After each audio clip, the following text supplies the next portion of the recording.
Hello and welcome to the Gaggle, where we challenge and, if necessary, destroy media narratives. I'm George Szamuely. With me today, of course, is co-founder of the Gaggle, Peter Lavelle. And today we're very fortunate to have as a special guest Alastair Crooke, who I think needs no introduction. He's a retired British diplomat. He's a frequent writer, a blogger, a contributor to many publications, and his geopolitical analysis are always interesting, stimulating, and very original. So thank you, Alastair, for joining us. And well, there's obviously a lot to talk about, so I'll just kick things off. We've got the NATO summit coming up this week. And then, of course, last week we had Viktor Orban, who's currently the president of the European Union Council, making kind of an impromptu peace mission. He first went to Kiev, then he went to Moscow. And he's talking about trying to create some sort of a channel for negotiations. NATO, of course, is insisting that no, everything must continue as before, everything for Ukraine. We've got to just keep this war going. So my question is then, is there any real prospect for any of these kinds of peace initiatives, or are we inevitably going on with this war months and months and years ahead, as NATO would like? Well, there's several questions rolled into one there. Sure. But no, it's not capable of going on for years and years. It's a question of whether it can go on for weeks, not years and years. The war is simply not so much about the question of money, which is always unlimited for the United States and these things, but it is a question of manpower. And there are just not enough people, and if you like, the ground in Donbass has not been prepared. The money was stolen that was intended to provide for defenses. And so it's put in the press that villages are falling fast. But this is a misnomer, really, because all these villages were a sort of careful, if you like, string of strong points that together made a defensive line. And so when you hear a small village is gone, it doesn't sound very much. But all of these, in sum, taken collectively, mean that there has been a large, if you like, pushing back of the defense lines, and a huge loss. Average loss is now, I remember a few months ago, a big loss was when the Ukrainians lost maybe 1,300 people in a day. Now it's over 2,000. It's 2,000 regularly, sometimes even as high as 2,300. This is a huge loss. So the manpower is crucial, and it's running out, and you can't print new soldiers. They're not there. The story about there are 18 sort of brigades just waiting for weapons from the West that Zelensky has put out is just not true. There are not 18 sort of brigades. And even then, at this rate of depletion of troops, it would last about a month. 18 brigades, even if there were the arms and the weapons. But first of all, I mean, you can't just say, well, weapons meet untrained men and you've got fighting force. You have to train them, you have to practice, you have to get them operating as a team. Those things take months, they don't take a few days. So no, I don't think it can go on long. I do think that what we're going to see, though, is an escalation. I mean, it's not heading towards peace, it's heading towards Alastair, escalation at this moment. In talking about escalation, and this is something that I've been thinking a lot about, you're right, you can't print new soldiers. And the meme that's been very popular now for months, Ukraine is on its last legs. And I've never contested them. But what my question is, to all of those that say Ukraine is on its last legs, my question is NATO on its last legs when it comes to Ukraine? And this goes to what you were talking about, escalation. Well, I think both your points are true and valid. NATO is on its last legs. I mean, there are just not the weapons. The armories of Europe are completely empty. They haven't got artillery shells. They certainly haven't got I mean, they've scraped the barrel for air defenses, but those air defenses, in any case, are not proving very effective. They're not proving effective at all, really. I mean, including Patriot missiles from the United States being shot down daily by the Russians. But when you say they're on their last legs, yeah, I think you have to define it, because a lot of this depends on the projection, and what the West has been very guilty of is sort of deciding what they think Russia and Putin's objectives are without actually having any idea, because Russia is quite good at guarding its secrets, but without having any idea. So, I mean, we have those narratives that come out of the United States that Putin wants to go right up to the Polish border, or then he's going to go on and they, it's all nonsense. The question, I mean, he's been very clear what he said he wants. I mean, apart from the original needs of neutrality, no NATO, and a change, de-radicalization, shall we call it, for sake of the program. And but then he said, look, the more you have these missiles that you can fire into mainstream Russia, into Mother Russia, then we're obliged to push our sort of cordon sanitaire further back into Ukraine, so that, they're out of range. And the more you put longer range ones, the further we're compelled to push you further back. But, that doesn't sound like someone saying that he wants all of Ukraine, or that he's going to stop at this point or the next point. He's made it fairly clear that it is really about pushing back those weapons. And it's understandable, because these weapons are being fired into civilian areas. We had that disaster of the missile with cluster munitions landing on a beach by Sevastopol, killing about 4 or 5 and injuring 150, including children. It outraged, I think, Russians. You were there and you can confirm that, but it was disgrace. Now, the question I can't answer is, was this just a pure accident or not? Because, if you look at the trajectories in which the missile would have fired, it's not obvious that it would have had to go over the beach to reach the airport from where it was fired. But who knows? You can't say, that remains an open question. But the effect was very clear. And now I think it's plain that Russia is going to continue to push back. And I think it's equally plain that unless there's a big shift, strategic shift in the thinking of NATO and of Washington, then we're going to see escalation up the ladder, not because it's going to defeat. This is the whole point. I mean, we see these silly arguments going on. This is not because it's going to defeat Russia or change the battle situation particularly.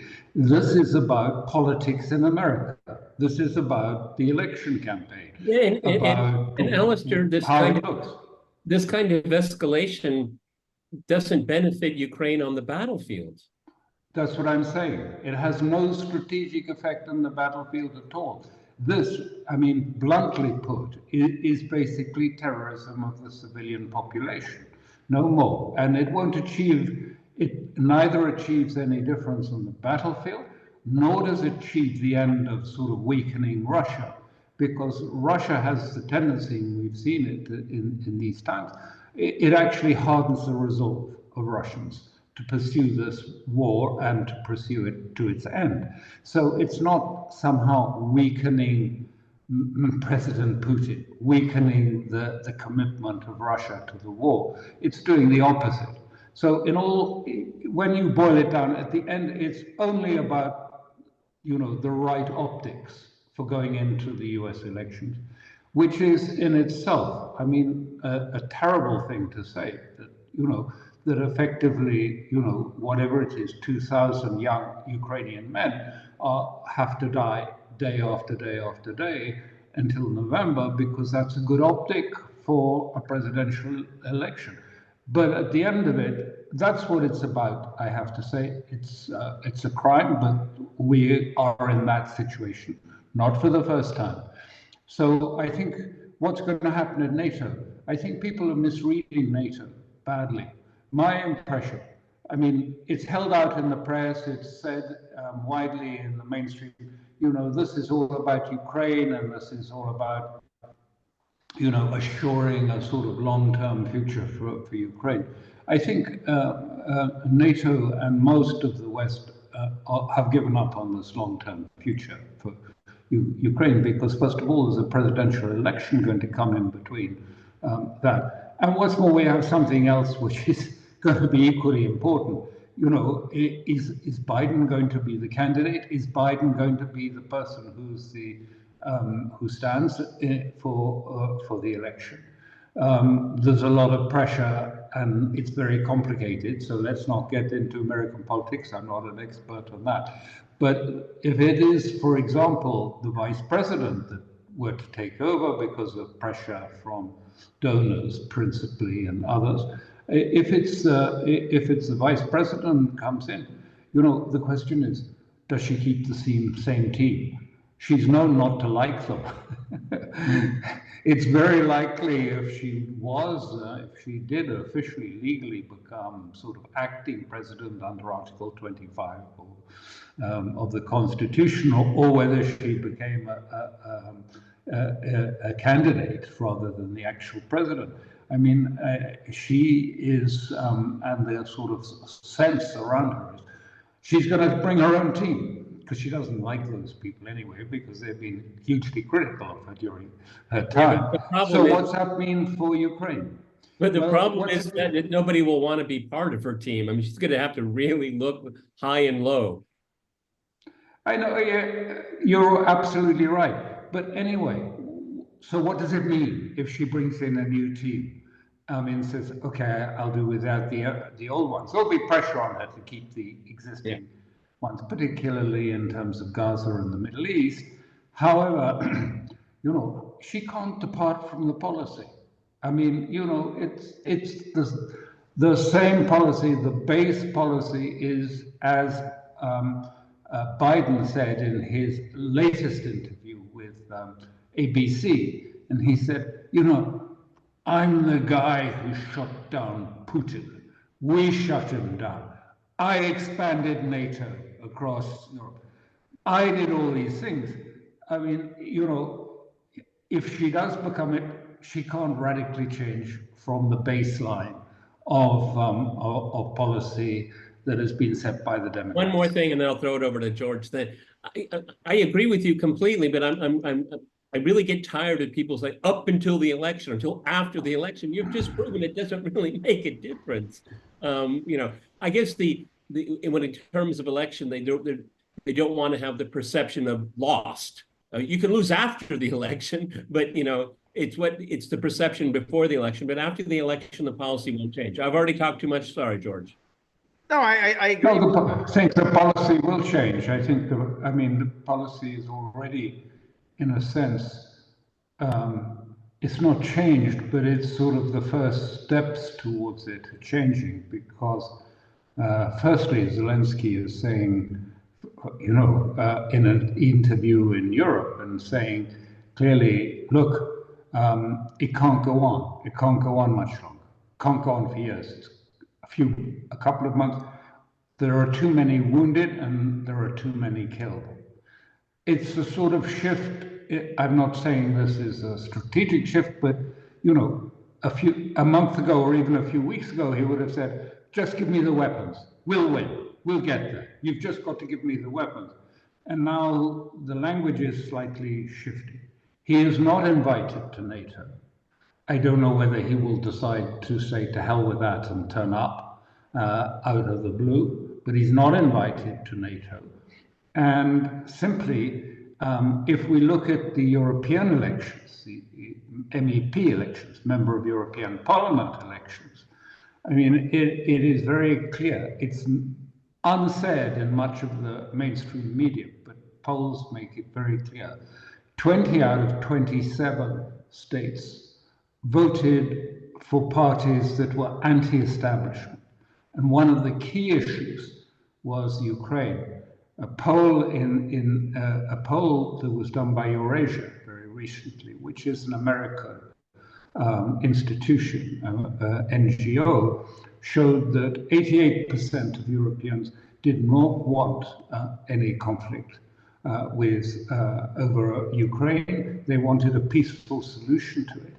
And even in the other questions about what do you want, maintaining the territory of Ukraine and or, if you like, a sort of a win for Ukraine, and that had less than 20% of support. And in the United States, it's the same. Right, but at the same time, if you look at the outcome of these elections, we have in the UK, we're going to have Keir Starmer as enthusiastic, if not more so, on keeping the Ukraine policy going. It's quite likely in France that the National Rally will not form a government, in which case there'll be a familiar kind of center-leftish sort of government in power. They'll keep the Ukraine policy going. Germany doesn't make any difference whether it's the Christian Democrats or whether it's going to be the Social Democrats. So the policy is going to remain the same, irrespective of what the public thinks, irrespective of what the polls say. And even in the United States, I think you've got to divide this, excuse me for doing it, you've got to separate these two things. I don't think what you said is really necessarily the full picture, because what happened in the UK was out of line with everything that's been happening in the wider European Union. There it has been essentially, if you like, a mutiny on the right, not a mutiny on the left. And if you like, Starmer, who is, a typical centrist of the sort of Davos kind, now stands out as being, he didn't win an election at all. I mean, he got 3 times as many seats on the basis of a smaller and smaller electoral base. 36% gave him this huge majority because there was a strong, if you like, anti-conservative element in it. So he's rather the odd one out. England is the one out when, if you look at the rest. But most significant in all was the best performing, the winner in that election was the Reform Party. It had the whole, no more than 5 seats. But I mean, the actual numbers, most of those cabinet members that lost their seats, lost them to Reform voters. And Farage broke the barrier. And he said, and there was as much horror as when Orban went to Moscow, but Farage went out in the open and said, why was there an invasion of Ukraine? Because of NATO's expansion to the border. And everyone, to begin with, went, oh my God, how could you say this? This is heretic. But now increasingly people are saying, well, actually he got it right. It was right. So, and again, in France, I mean, Macron is discredited. Even if they don't form a government, it might be very chaotic in France. There's no point. We'll know later tonight, judging what the outcome is. But it's because it's very complex, the system of voting there. But even if there is, Macron's policy in Europe, you have to understand how the EU works. Look, it's not easy to understand, but having worked inside the European Union, I would just make the point that even if Macron stays on for his full term as president of the Union, he will be able to attend council meetings, but not the policy meetings, which are run by government heads and governments. So, I mean, he's already spent power in Brussels. How long can Germany go on with this traffic light? On 20, whatever it was, 23%. I mean, after September, when they have these 3 major elections coming up in Germany, which AfD at the moment look likely to win, and they have major problems with the budget. It seems like a confidence vote is coming their way, and the head of the Christian Democrats, CDU, who was very pro-Ukraine, suddenly turned around and said, look, what was the biggest issue in eastern Germany? It was Ukraine. The press say it was immigration, but actually it was Ukraine, the Green, and immigration and lowering standards, and immigration was the 4th issue, in fact, on it. But Ukraine was the top issue for Germany. And so the head of the likely leader of the next government in Germany, which can happen quite soon, said, Ukraine, we're not in favor of going on with Ukraine. We have to listen to what people say. Yeah, but Alastair, will Washington allow that? Well, I mean, this is a question no one can answer at the moment because no one knows what that means. And, in a sense, what I've been saying for some time is that whatever happens in November, it's quite possible you'll have an occupant of the White House that's in office but not in power. Because increasingly, in my experience during this time, I've seen, the actual fragmentation of the structure of the United States having a structure of power. Technically, all this should be coordinated by Avril Haines and the intelligence side and through the National Security Committee. But it isn't like that at all.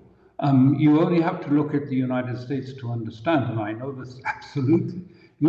Actually, CIA has a foreign policy.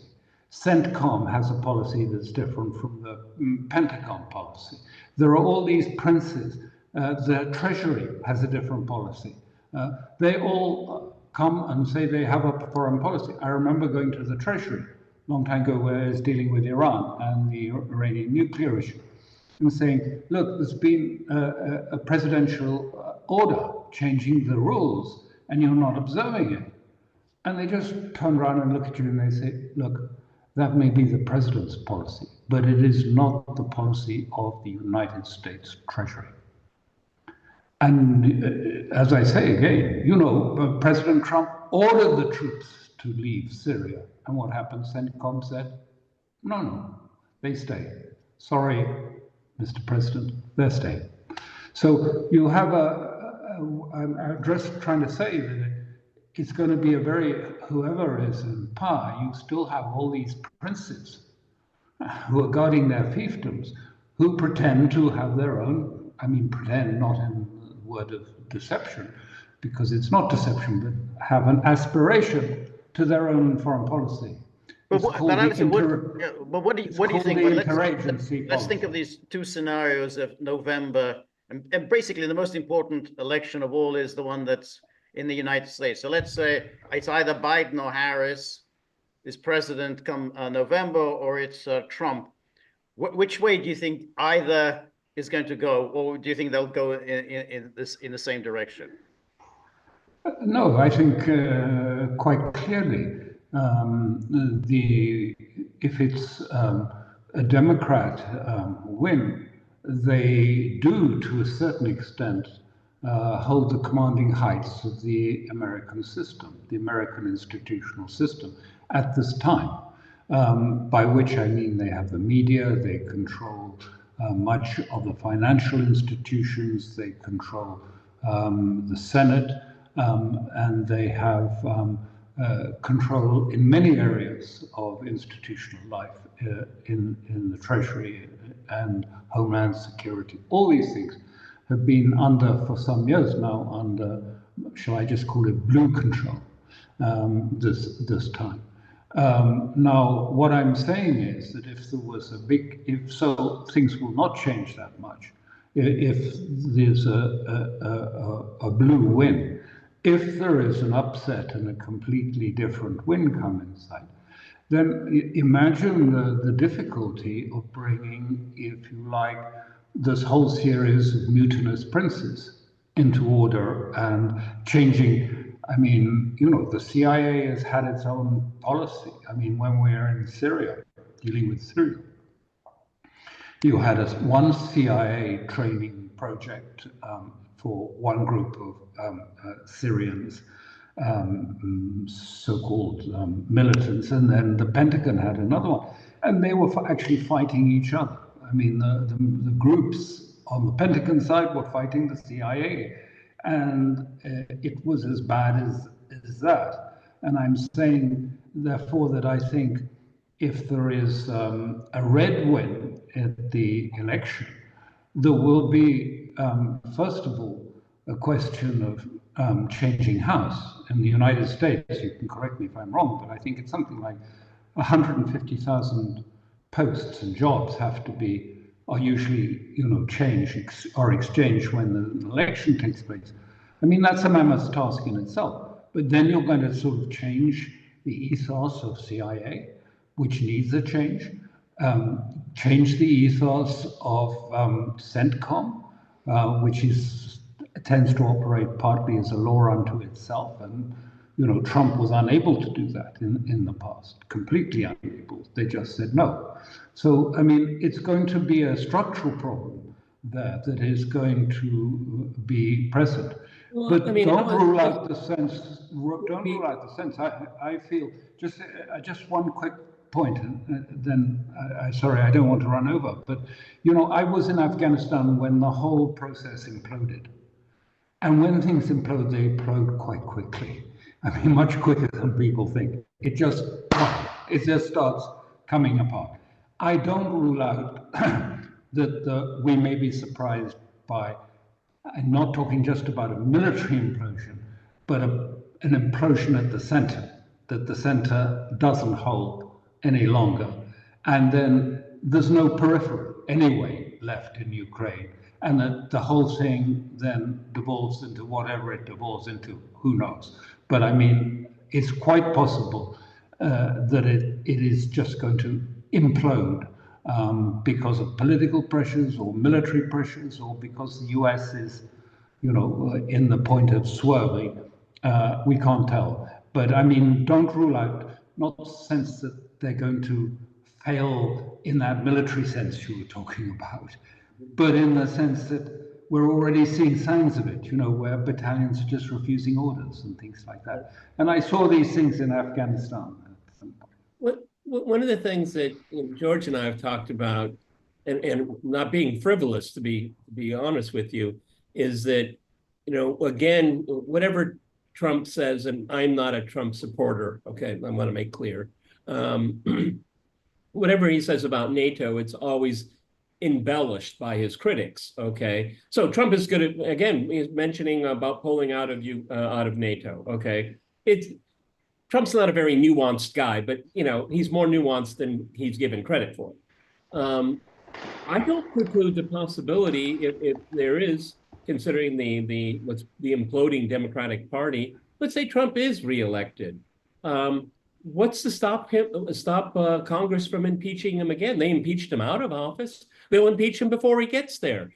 You know, this is I agree with you, the institutional control, but people don't give up power easily, okay? And well, that's my point. You know, I'm with you 100%. I said, you know, if they hold the commanding heights and he wins the election, are they going to hand over the commanding heights, all these sort of empires that have been built up and have been practiced like that?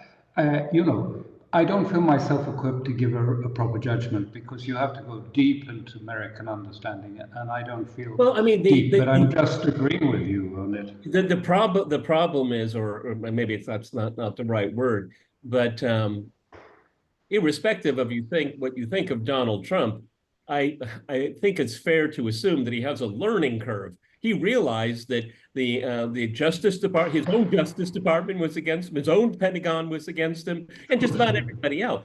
If he gets back in power, he's learned that lesson. He's going to go in and say, no, these people, I said to get the troops out of Syria, and they didn't do it. Okay. I said that we were going to release all of the Russiagate documents and they wouldn't do it, and et cetera, et cetera.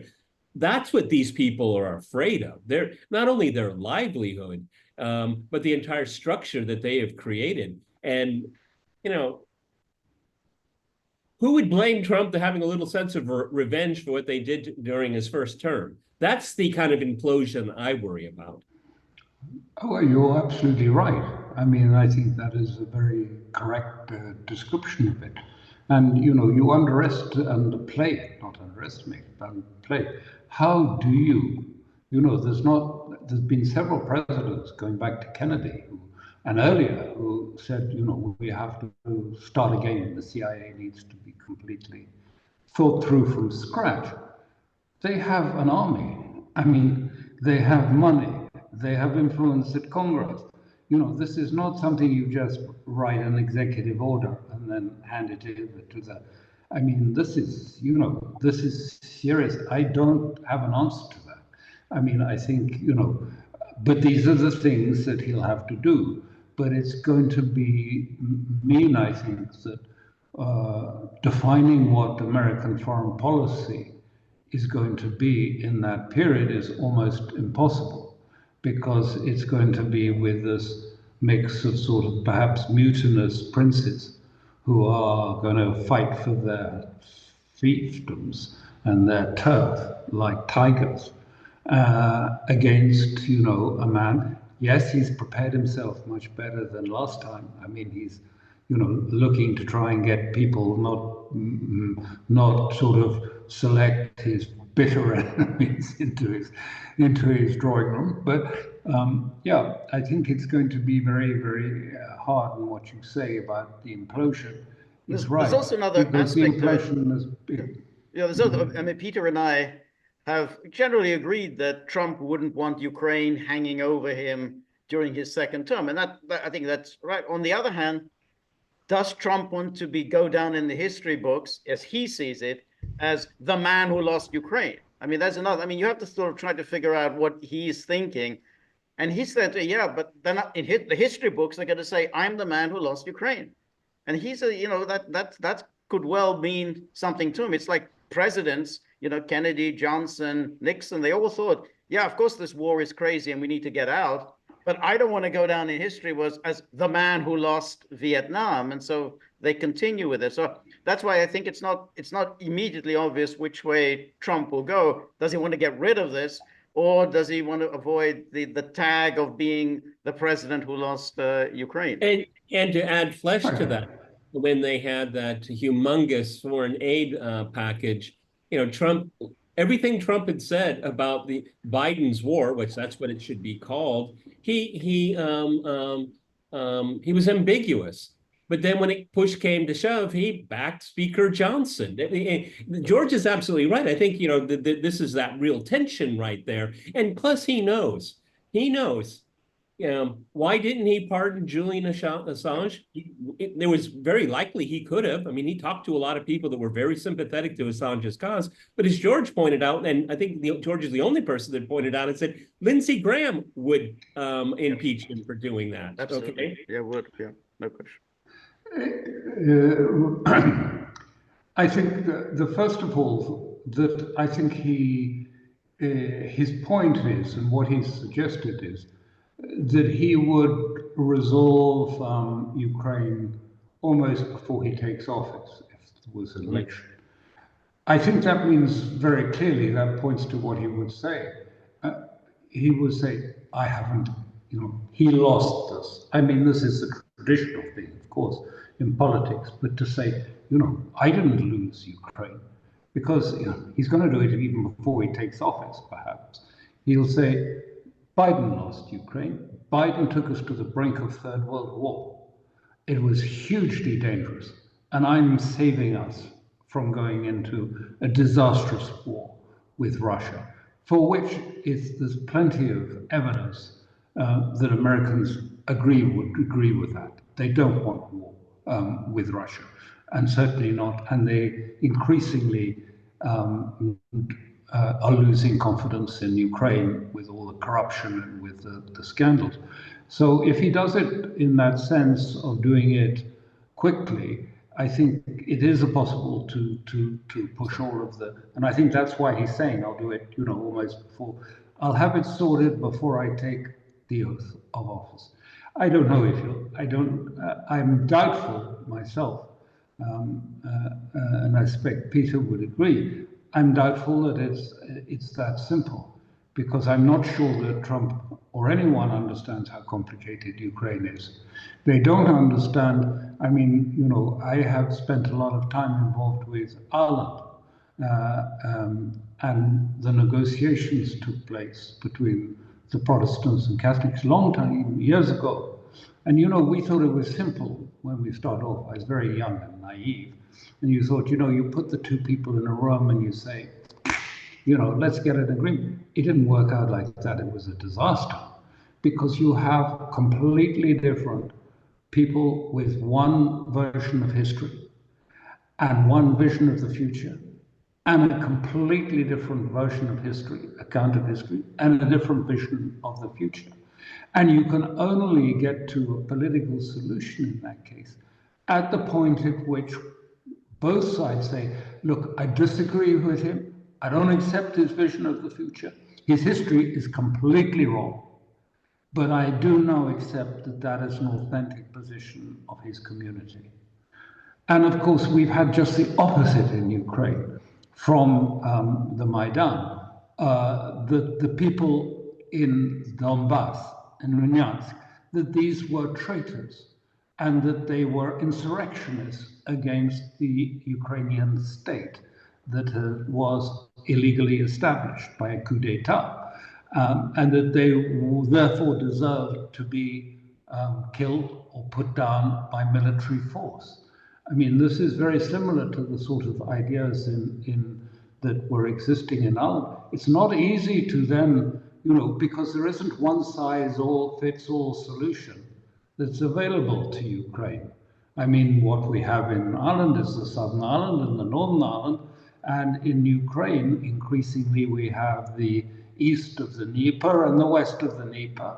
And so all I'm saying is that I think, and I've said this all along, that it will be much more difficult. The ideas that what I regard as slightly simplistic ideas that come out of, peacemakers who think it's just, let's have talks, let's split the difference. And that was what Minsk was trying to do, what we were doing in Northern Ireland, of finding, accommodation on language and culture and things that would allow two peoples to cohabit. And I say 20 years later, I don't think we succeeded. It failed. I don't think it's over.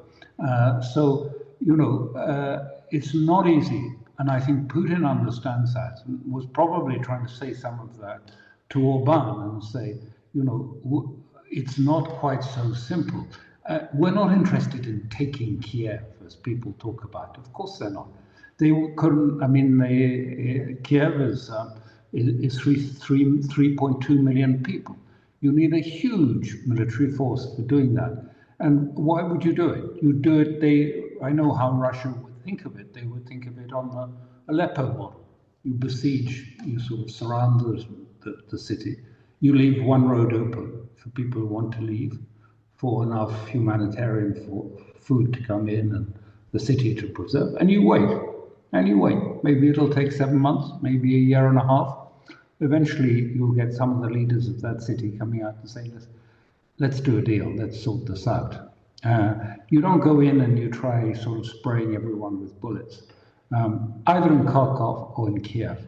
So I think much of these ideas are all about the West projecting its own way of doing things onto Russia, who thinks very differently in military terms than the way we do in the West. Alastair, you've recently been making a lot of media appearances, and you're usually asked about Ukraine, and you're usually asked about Palestine for obvious reasons.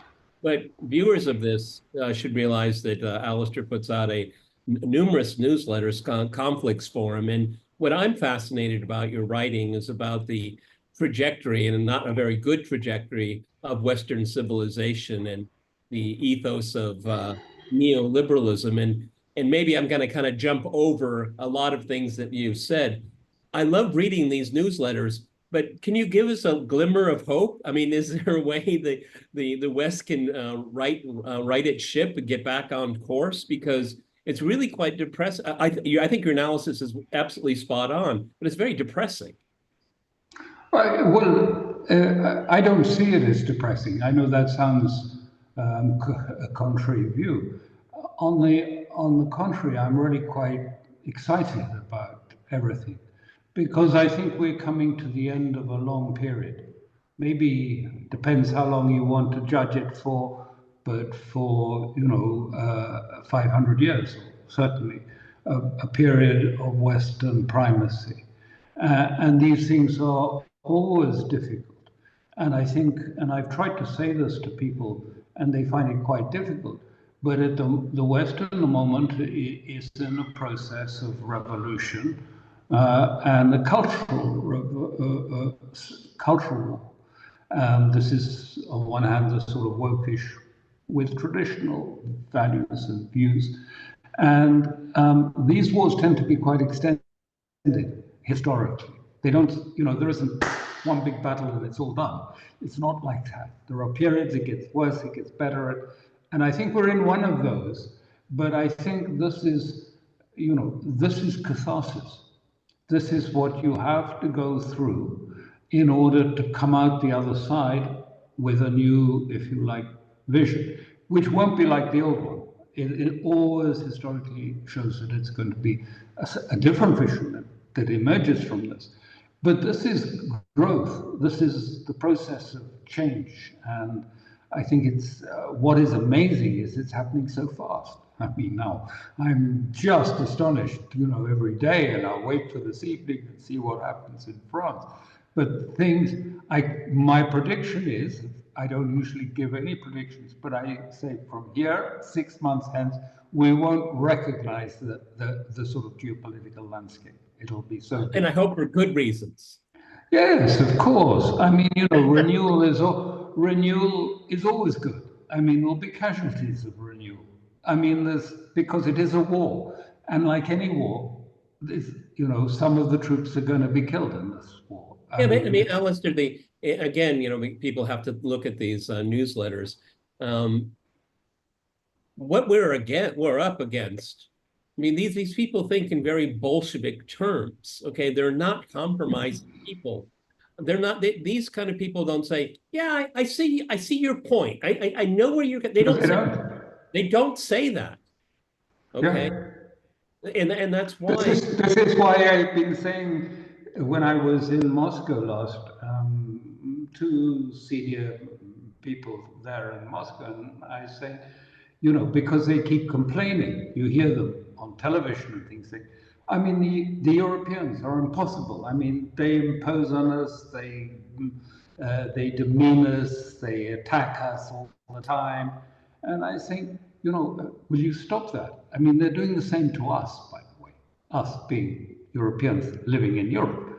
I mean, don't you see that this is a war and there is a counter-revolution taking place too? We've just seen bits of that counter-revolution expressing itself. So there is a war taking place.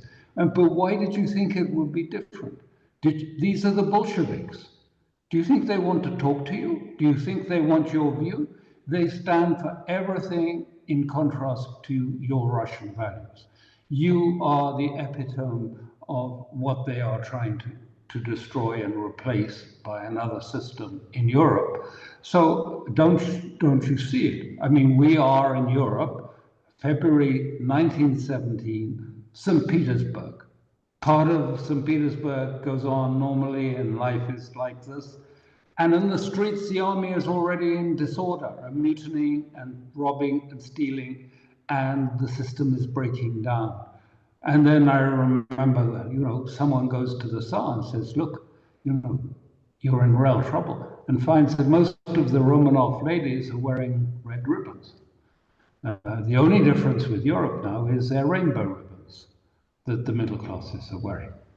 But that's in a way the problem, that you have the West, the EU, NATO, the United States, they are ideologues. You know, they believe in the march of liberal democracy. They believe in that whole Fukuyama vision that somehow our values, our liberal democracy will prevail and our rules-based order will prevail. The countervailing force, Russia and China, they are pragmatists. They are people who basically, you know, well, we have to think about what's good for us and, you know, national self-interest and so on. But when it comes, it's a confrontation between ideology and pragmatism. Ideology prevails because people who are fanatics, they can keep going, whereas the pragmatists, they don't really have that much going for them other than, well, I think, you know, we have to just work something out and so on. That's why I think it's you know, you know, it's going to be hard. That's what the Bolsheviks had. What the Bolsheviks had is they had a fanatical vision, and those who were against the Bolsheviks, they were the pragmatists, and they didn't prevail. What you're describing is quite clear. It's a cult. I mean, there's no compromise within a cult. You have to go all the way, and outsiders or people who criticize it are not acceptable. That's what we have today in Europe. But the only way it's going to be dealt with is not by a counter ideology, but actually going back to the original sources of what it is to be European, what it is to be American. And it's going to have to be fought. And it's not going to be very pleasant, but it's got to be fought. And the people have got to be, but I think that I said the 6 months, but I think that you will see many of the leaders, you know, look at all the leaders who were at the G7. Okay, Sunak is gone. Macron is a sort of basket case. We have a Canadian Prime Minister that has a popularity on the rocks. We have Scholz, whose popularity is going down to the absolute critical. I mean, all of these leaders. And then Joe Biden. Have no, and then you have Joe Biden sort of sitting over it. So, I mean, you know, G7 was a gang of losers. I mean, basically in popularity terms. They're going to go. I mean, not tomorrow, but the change is coming. Why? If the change is coming, is going to be driven not by ideology. Yes, they're going to double down. They're going to be tough. The change is coming because all their plans don't work. Nothing is working. Europe is sliding into greater and greater chaos, inflation, immigration, all these issues they have no answer to. Their policies are not working. And there will come a time when reality bites, even to a cult and to ideology. But there are profound structural, and that's what I tried to put in the last paper. There are profound structural reasons why they're not going to work. I mean, one is that they're trying to present themselves as something the opposite of what they are. These structures in Europe are illiberal. They're not liberal. It is not liberal economics either. It is oligarchic corporate economics that is prevailing. It's not classical organic economy of the liberal era. It's something quite different. So that's a complete lie, and it's becoming more and more obvious. The second thing is that in the excitement and the aftermath of the Cold War, it was thought that America could just take the world, and you know there was no problem about it. But they've done this against the fact that actually and ignored that Russia has become a major state again. Russia has reconstructed itself in a conservative way. And you have China, also a conservative, culturally conservative society, and now is the hegemon of the manufacturing world. And the United States calls itself, and the West calls itself in NATO, says, yes, but we are the biggest defense force Earth has ever seen. But they can't manufacture weapons. The manufacturing capacity is gone. So these are the elements that will bring down even an ideologically committed structure. Not tomorrow, but it started. And so I'm quite not pessimistic at all. I mean, we've got to go through it, won't be pleasant, I'm sure, but looking for the longer term, for, you know, Europe in time will come out of this, come through the other side. And the depth of sort of European identity can sustain this period of attrition. I asked our mutual friend John Laughlin. I said, "Can Europe survive the EU and NATO?" And he said, "I hope so." We're rapidly running out of time. Alastair, I'd like to ask you about what's going on in Israel, Palestine. I know you don't like to make predictions, but given what you see now, do you worry of a major an Israeli invasion and Israeli attack against Hezbollah/Lebanon? I don't worry about it. I just see it as inevitable. I mean, you know, I take not the position of being in things. I'm, you know, I'm, if you like, in them, but not of them. And I'm not really engaged in that. But I think this is inevitable. It's inevitable, and it will happen because the period where Israel can make use of its air superiority is for the next 2 months. They rely heavily on their air superiority. I think it won't work for them this time. I was in Lebanon during 2006, so I have some direct sort of experience of it. So he has 2 months. Gaza has been a disaster. I mean, there's been a complete failure. Hamas is entrenched and is not defeated. They have been, in the words of Israelis themselves, humiliated in the north. But at the same time, people say, look, the choice is between war now or war later, because we have to deal with these issues. Otherwise, Israel cannot, or Zionism cannot survive in this period. And what is the balance? Why is war later a better chance? When now we have the north cleared of civilians, a great plus if it's for an army attack.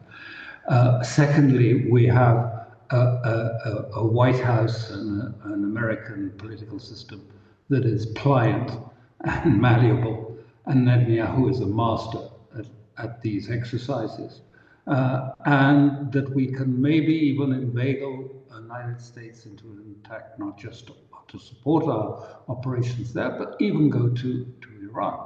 And my belief is that this was what he'll lay out in just over 2 weeks' time in Congress. Do you think the Israeli military is capable of launching such a huge operation? I mean, they've been fighting in Gaza now for how many months now is it?